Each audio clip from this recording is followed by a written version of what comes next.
Sahabat tani, benarkah pemberian pupuk foliar melalui daun seperti ini tidak ada manfaatnya? Dan benarkah pemberian pupuk foliar melalui daun seperti ini hanya membuang biaya dan waktu kita? Dikarenakan tidak akan berpengaruh pada pertumbuhan bahkan produktivitas dari tanaman itu sendiri. Dan jika ada orang yang punya pola pikir seperti itu, tolong bantahkan pembuktian saya tentang pupuk foliar yang diaplikasikan pada tanaman kali ini. Nah, sahabat tani, dan pada video kali ini saya tidak akan banyak berbicara alias ngomong ya, dan saya juga tidak akan banyak berteori karena saya memang bukan ahlinya teori ya. Dan juga saya tegaskan kembali, saya di sini hanya sebagai petani biasa, praktek ya, tukang praktek, dan saya tidak pernah bersekolah di ilmu pertanian ataupun saya juga bukan praktisi pertanian. Akan tetapi di sini saya akan mempraktekkan bagaimana cara dari pupuk foliar itu bekerja dan bermanfaat bagi tanaman kita. Nah, untuk ahli teori yang membantah bahwa memang pupuk foliar tidak bermanfaat dan tidak berguna bagi tanaman, tolong jelaskan apa yang saya praktekkan kali ini, kenapa terdapat perbedaan. Nah, untuk pembuktian atau prakteknya, saya akan menggunakan benih tomat ya, yang saya beli dari pasar. Ini sudah berumur 5 hari setelah saya tanam ya, dan sudah mulai ngelilir ya, dan sudah bisa kita berikan pupuk foliar. Nah, di sini sudah saya tandai ya, dimana ini sudah saya beri tanda dan juga saya beri kayu ya, untuk tanda bahwa ini nanti akan saya beri pupuk foliar ya, dan yang tidak akan saya biarkan saja, hanya beri pupuk tabur ya. Nah, sebelumnya sudah saya beri pupuk dasar ZA ya, sama, dosisnya sama, pupuknya sama. Nah, seperti ini penampakannya. Dan saya pun menggunakan media tanah yang sama ya. Nah, ini adalah penampakan dari pohon benih tomat ya. Bisa sahabat tani lihat, tinggi dari satu pohon dan satu pohon yang lainnya itu sama ya. Nah, itu yang saya beri tanda itu nanti akan saya spray dengan pupuk foliar, dan yang tidak saya akan biarkan saja. Nah, dan untuk pupuk foliarnya saya hanya menggunakan ultradap, nggak usah yang ribet-ribet, yang pusing, yang mikro-mikroan. Saya hanya menggunakan pupuk ultradap saja yang hanya mempunyai 2 unsur hara.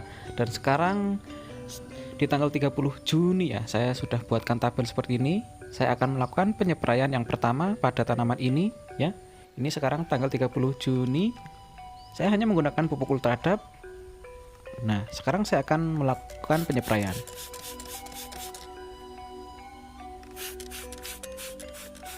Nah, ini yang saya beri tanda dan beri kayu ya, saya spray. Dan untuk yang tidak ada tandanya saya skip, saya biarkan saja. Nah, untuk penyemprotan pertama selesai ya. Kita centang di sini.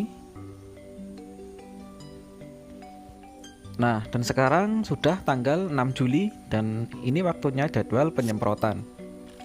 Untuk pupuk masih sama, ultradap, tidak ada tambahan apapun. Kita spray yang masih ada tandanya ya, dan kita abaikan yang tidak ada tandanya. Nah, ini abaikan saja ini. Nah, ini. Nah, kita spray ya sahabat tani. Oke, penyepraian selesai. Kita centang tanggal 6 Juli sudah kita spray ya. Jadi baru 2 kali penyepraian nih sahabat tani. Nah, next untuk tanggal pemupukan kali ini saya melakukan pemupukan tabur. Dan untuk pemupukan tabur kali ini saya pupuk di tanggal 7, 1 hari setelah penyepraian. Kita tabur pupuk ZA. Nah, jumlahnya sama, porsinya sama, pupuknya pun sama. Oke, untuk pemupukan tabur tanggal 7 Juli kita tulis di sini.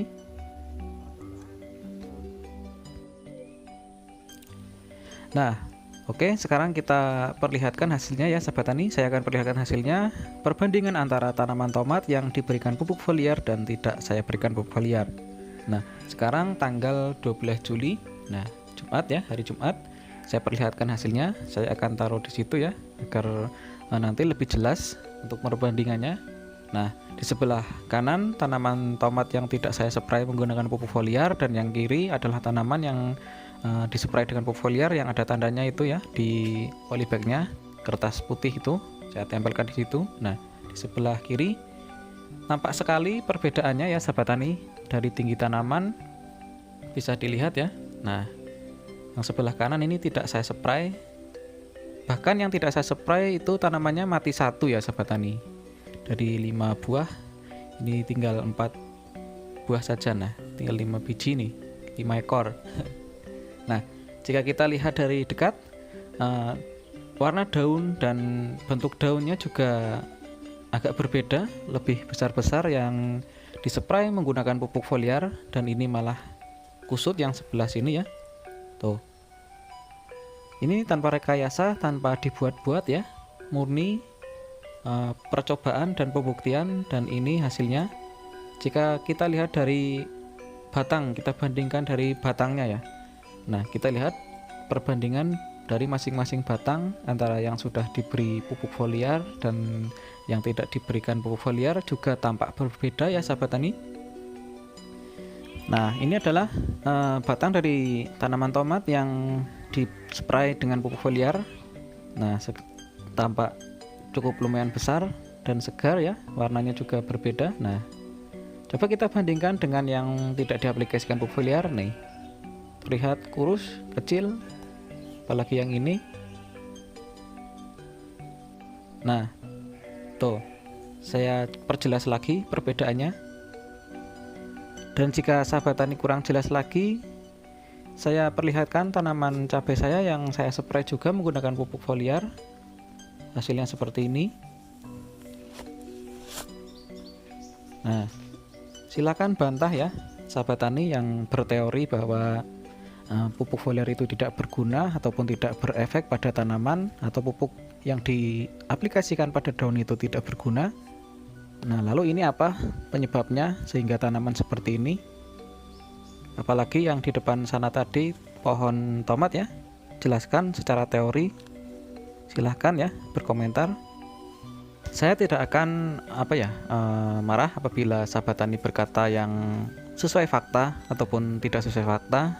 Di sini saya hanya praktikur ya, tukang praktek ya. Saya tidak ahli teori, tidak ahli dalam tanaman, tidak punya ilmu tentang pertanian, dan saya bukan praktisi pertanian. Saya hanya suka praktek, dan saya sekali ini sudah membuktikannya. Nah, silakan bagi teman-teman yang punya pola pikir seperti itu ya, tentang pupuk foliar itu tidak berguna, silakan bantah praktek saya ini. Apa penyebabnya kok tanaman ini bisa berbeda? Oke, terima kasih sudah rela nonton ya konten yang kurang bermanfaat dari saya kali ini. Semoga menghibur ya, dan juga bisa memberi edukasi ya, karena memang praktek dan teori itu hasilnya memang berbeda ya. Kadang teorinya ini, hasil prakteknya itu ya, itu mungkin juga terjadi, apalagi ini adalah makhluk hidup ya, ciptaan Tuhan, masih banyak misteri. Kita hanya mampu merawatnya saja. Oke, terima kasih. Sampai jumpa di video selanjutnya. Terima kasih sudah menonton. Assalamualaikum warahmatullahi wabarakatuh.